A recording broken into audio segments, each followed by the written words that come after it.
Anil buys 12 toys and labels each with the same selling price. Labels each with the same selling price. Basically ये label है, तो actually में selling price नहीं है, ये marked price है, क्योंकि ये label है. He sells 8 toys initially at 20% discount on the labeled price. Then he sells remaining 4 toys at an additional 20% discount on the discounted price. Thus he gets a total of 2112 rupees and makes a 10% profit. With no discounts, his percentage of profit would have been. It's again very easy question from profit loss. Actually ये number जो given है ना, इसका इसमें कोई significance नहीं. You can do it without that also.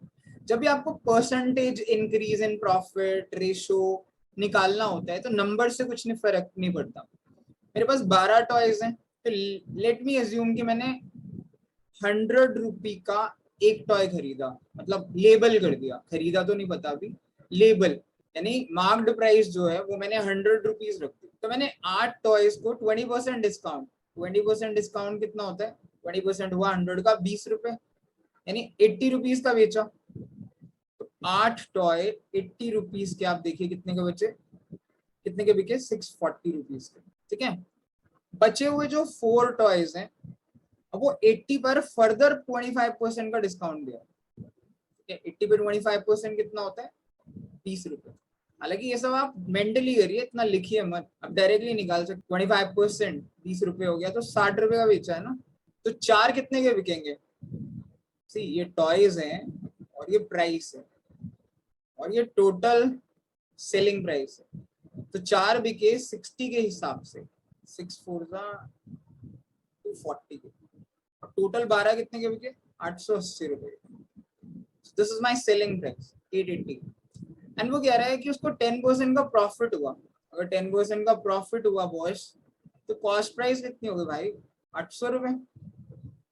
अब ये कैलकुलेशन जल्दी होनी चाहिए आपको, परसेंटेजेस में you should be very comfortable. जिसको ये नहीं समझ आया वो ऐसे समझ सकते हो कि कॉस्ट प्राइस अगर 10% प्रॉफिट होता है ना, तो चीज कॉस्ट प्राइस के 110% पर बिकती है.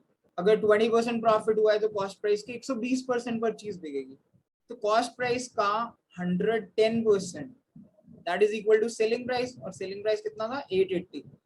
तो अगर आप इसे सॉल्व करोगे, 0 से 0 कटेगा, 11 से कटेगा 80 पे, एंड ये 10 क्रॉस मल्टीप्लाई होगा तो कॉस्ट प्राइस 800 है. या तो आप ऐसे निकालिए, या यू शुड एक्चुअली नो कि कितने में 10% ऐड करूंगा तो 880 आएगा. This calculation should be really good. Basically उसकी जो कॉस्ट प्राइस थी 12 टॉयज की वो 800 रुपए थी. इट डज नॉट मैटर वो 2112 थी कि कितनी भी थी, क्योंकि आपको निकालना है परसेंटेज प्रॉफिट. अगर वो डिस्काउंट ना देता, अगर वो डिस्काउंट ना देता तो उसने लेवल कितने का लगाया था, 100 रुपए का. तो 12 टॉयज कितने के बेचता, 1200 रुपए के बेचता ना. अगर नो डिस्काउंट होता तो, नो डिस्काउंट तो सेलिंग प्राइस 1200 होती, तो प्रॉफिट कितना हुआ दोनों में, 400 रुपए का. अपॉन, अगर प्रॉफिट परसेंटेज निकालना हो तो that is equal to profit upon cost price into 100.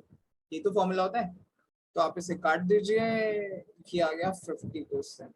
Actually में उसको प्रॉफिट कितने का होता, 50% का, which is option number D, अगर वो डिस्काउंट नहीं देता. तो it is again a very easy question. आपको ऐसे कुछ क्वेश्चंस अगर आपने प्रैक्टिस किए हैं, यू नो कि ये सब नंबर्स ऐसे ही लोगों को पजल करने के लिए ये ट्रैप की तरह डाले जाते हैं कि लोग इसी में फंसे रहे. ऐसा नहीं कि क्वेश्चन आप इस नंबर से कर नहीं सकते, कर सकते हो, लेकिन अगर आप आइडियली इस क्वेश्चन को 40 सेकेंड 45 या 1 मिनट में कर देते, तो आप इस नंबर को यूज करके इसे 2-2.5 मिनट या 3 मिनट भी ले जाओगे. तो एग्जामिनर का तो पर्पज ये था, उसने ये ट्रैप डाले इसलिए था ताकि आपके और 2 मिनट वेस्ट हो जाए. आपके 2 मिनट वेस्ट हुए तो आपके लास्ट में 1 या 2 क्वेश्चन जरूर छूटेंगे. तो ये कॉन्सेप्ट को आप दोबारा से देखिए एंड एक्चुअल एग्जाम में इनको यूज करने की प्रैक्टिस करिए, तभी आपको ये फायदा देगा.